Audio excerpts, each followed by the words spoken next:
Good morning. Welcome to Reading the Science of Mind in 1 Year. I'm Reverend Rafe Ellis, Senior Minister and Spiritual Leader of the Center for Spiritual Living Common Ground in Central Maryland. Today is April 21st. And so, if you're new to our live stream, we will listen to the reading and then share perspectives on that. Whatever comes alive in this moment, nothing is pre planned. So it really is just what it ignites today. Um, and then we will go into a 5-minute meditative practice and conclude with a spiritual mind treatment. So here comes the reading.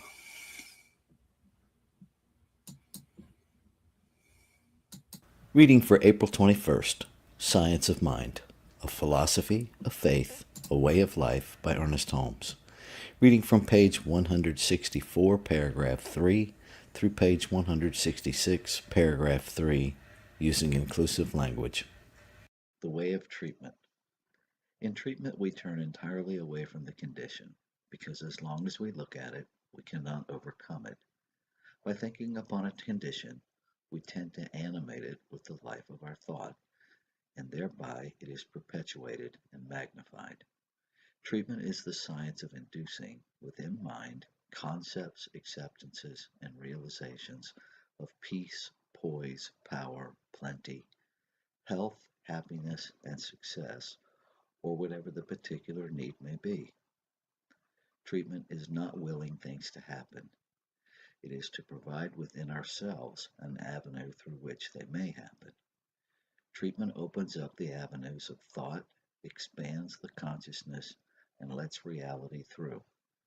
It clarifies the mentality, removes the obstruction of thought, and lets in the light. It removes doubt and fear in the realization of the presence of spirit and is necessary while we are confronted with obstructions or obstacles. We already live in a perfect universe, but it needs to be seen mentally before it can become part of our experience. Every problem is primarily mental, and the answer to all problems will be found in spiritual realization. It is hardly necessary to state here that without an understanding of the limitless medium of subjectivity, there can be no full comprehension of how law operates when a treatment is given. Unless we understand the threefold nature of both ourselves and the universe as active consciousness, which we call spirit, receptive or creative law, which we call the medium or universal subjectivity, and manifestation, which we call form or creation. Unless we realize further that as we deal with our own individuality, we are dealing with the universe, which has projected out of itself that which is like itself on a miniature scale. Unless we have this understanding, we shall be working much of the time on a basis of blind faith. As an illustration of the importance of this understanding, take the following. Suppose a person in New York wired a practitioner in Los Angeles, explaining to the practitioner that they had been unable to sleep for weeks and that they wished treatment for insomnia. How would the practitioner go about this? The practitioner in Los Angeles knows that the person in New York fails to sleep because there is a lack of peace in their consciousness. There is a mental disturbance, and the mind keeps working all night. The practitioner begins to think about this person. The practitioner does not say, "Now, John," supposing the person's name is John, "you are going to be peaceful." Rather, the practitioner says to their self, "John is peaceful." The practitioner does not set out thoughts nor suggestions. They realize in their own mind the truth about this person. The practitioner treats the practitioner for the patient always. The practitioner begins to pour the uplifting truth into their own mind. John sleeps in peace, wakes in joy, and lives in good. There is no fear, no worry, no doubt, no confusion. He has not acquired the habit of wakefulness because his consciousness is filled with peace. Universal mind, being omnipresent, is wherever the person who is asked for help. If they are receptive to the harmony of the belief which the practitioner has poured into subjective mind, it will externalize for them at the level of the embodiment of the thought of the practitioner. Thus, the person John in New York is helped through the work of the practitioner in Los Angeles. A practitioner works through the law of mind, definitely for someone else. They declare the truth about the person whom they are treating, stating that this person is a divine being, complete, happy, satisfied, conscious of their own spiritual being, that this thing which is causing them to suffer now is not a law, has no right to be, is no longer effective through them, cannot suggest anything to them, that they are free from it, that this world which the practitioner is speaking removes any obstruction in mind or obstruction in manifestation and allows the flow of life through this individual. They make such statements to themselves about this individual as tend to clear up in their own thought their belief about the person whom they are treating until finally they come to a place in their treatment where they say that the person is now all right. They are free from that condition. It can never return. That this is the truth about them. That this now is the truth. This is a form treatment, stated definitely, a scientific treatment. To the average person, when a result is obtained by this method of work, it looks as though a miracle has happened, but such is not the case. It is only a miracle as everything else in life is a miracle. A definite conscious idea has been set in motion in the subjective world, which accepts ideas at their own valuation and tends to act upon them.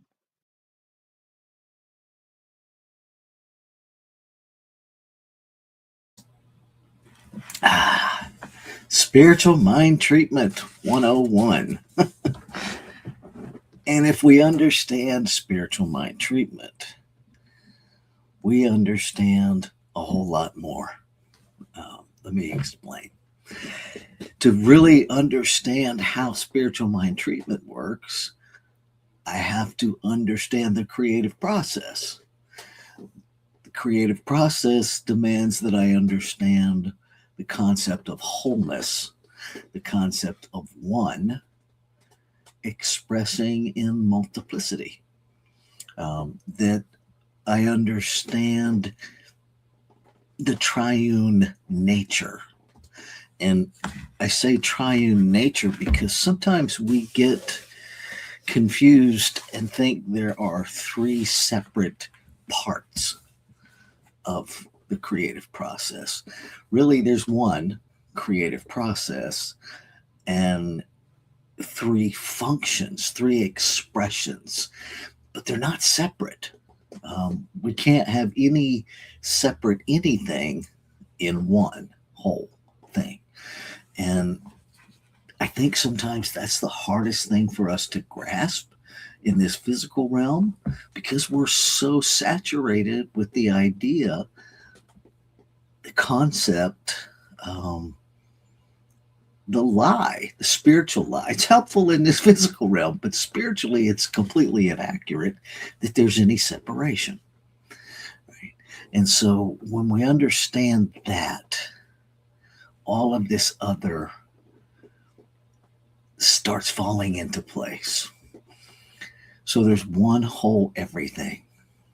And that's really the first step of treatment, is recognizing that there's one substance, one source, that everything is made out of that. And that is me and you and everything else. It's the microphone I'm using, it's the headset that I'm using, it's the camera that I'm using, it's the platform that I'm using, it's you watching and everything that you're using to watch it, it's the different rooms that we're sitting in.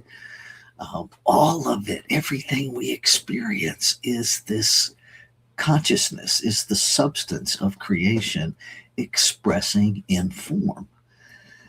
And how it gets from unformed to formed is thought, idea, imagination. We have lots of different words for it, um, because we're a linguistic expression of the infinite, and we have a biological thing in our brains that seeks to understand things. So we talk about things trying to grasp what they mean in this human realm. Um, and that's great. And it's limited, right?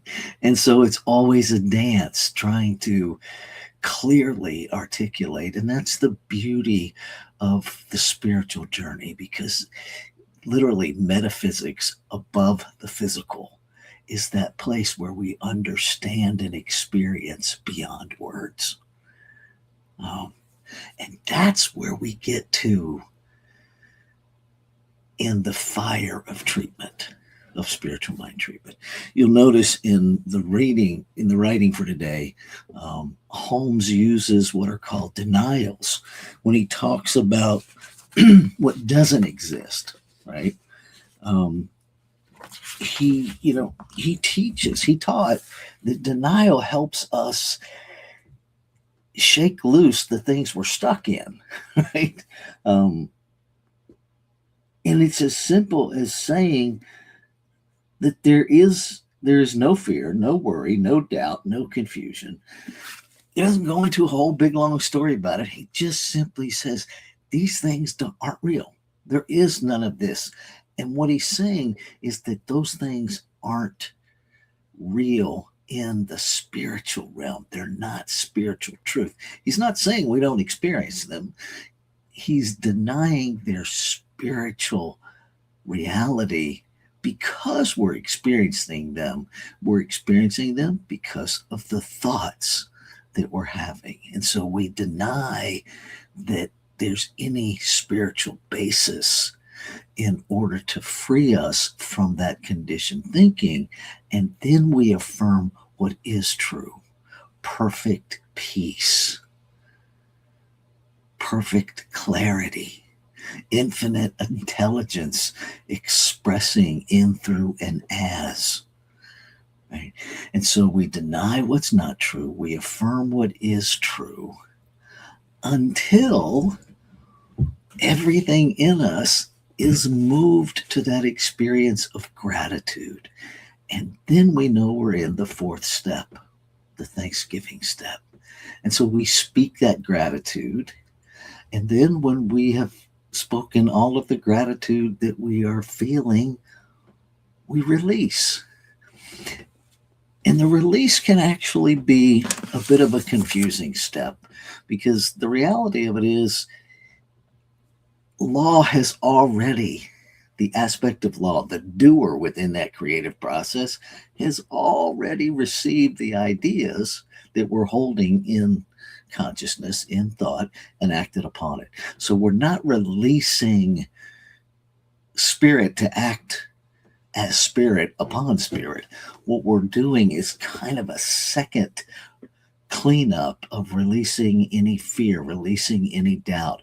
We're reminding ourselves that the process is already done, and doing a last minute sweep to release anything that's operating in our human thoughts that would in any way impede our experience of the realization of the spiritual manifestation of what we just spoke.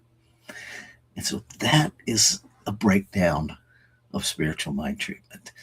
Um, I wish we were in a classroom where we could go back and forth, and you're certainly welcome to put any questions or comments that you have in the chat, and I can respond to those if they're there immediately, or I can certainly circle back and respond to those in the different chat functions. What I know and what I most want to share with you is that this works. It works because it changes how I think. It does exactly what it says in the beginning of the reading. It creates an avenue within me where the spiritual truth of me is made real, a realization, a making real of the truth of me. And as soon as I know the truth of me, I know the truth of you because we are one. And that, beloveds, it's an amazing thing to really know and experience the wholeness of one beyond our human identities, beyond our human behaviors, to really experience the oneness that we are. And that is available to us if we're willing to do the work to clean away everything that's not that. And so, with that, I'm going to take us into our time of meditation and contemplation. Um, and I will bring us out of that with a closing spiritual mind treatment. Here we go.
So breathing into this moment of now, where everything that I experience is past, present, and future are simultaneously happening in the spiritual now,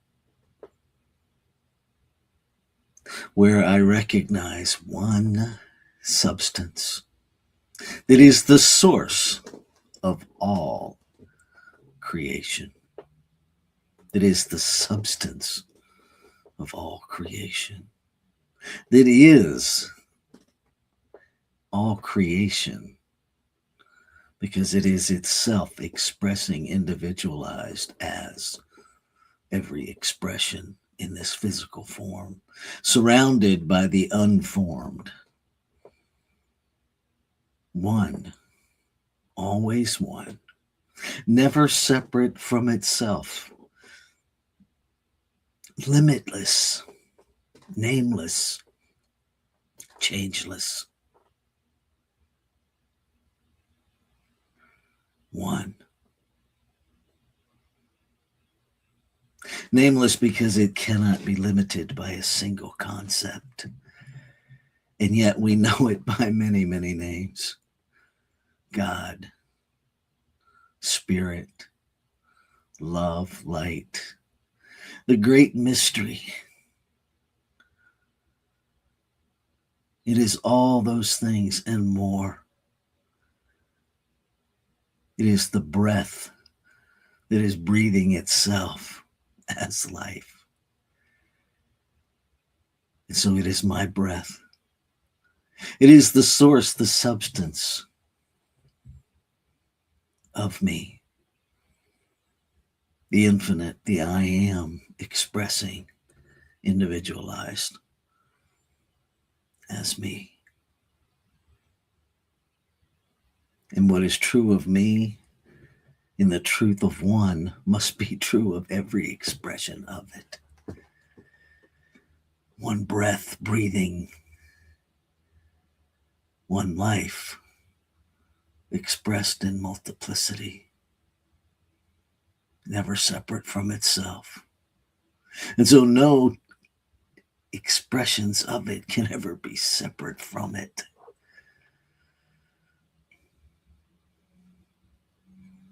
Being made out of it, by it, to be it, each and every expression of it must contain it. And so the creative process that is expressing individualized is within every individualized expression of it, expanding the expression of the substance, the source of the infinite one, the I am, through every portal of itself.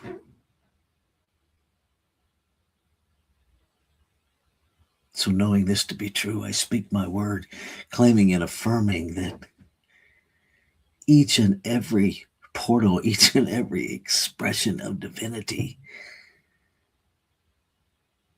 experiences the truth of being, experiences freedom from the lie of separation as they experience the wholeness of one,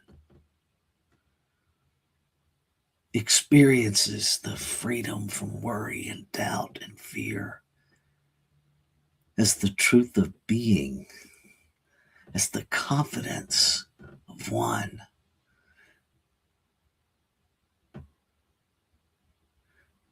As the wholeness of one, as the harmonious operation of one is made known, is made real in the experience of every expression of it, until the lie of separation evaporates in the truth of being, the wholeness, a world that truly works for all, a world in which every expression of divinity recognizes every expression as divinity. That every divine expression recognizes the self everywhere we look. That there is a conscious palpable knowing that everywhere my eyes fall, my heart knows, there I am. There I am. The I am that I am is. That every sound we hear is heard as the song of the I am. That every thought, every imagination, every feeling is the I am expressing.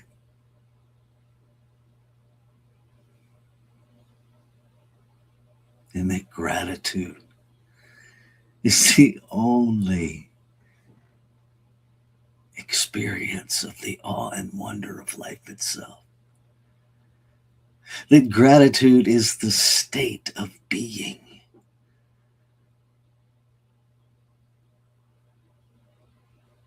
The receptivity of gratitude. The realization of gratitude. The joy of the self, recognizing the self.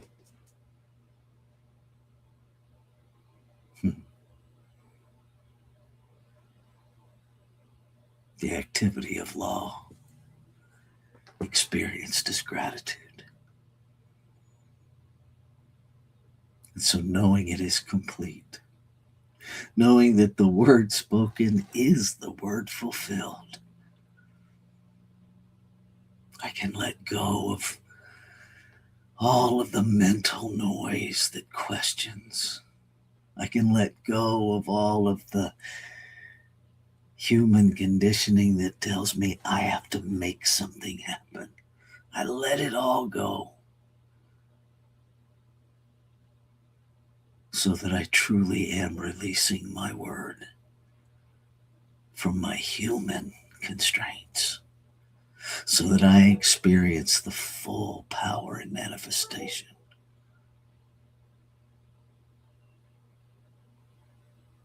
And I receive it as so.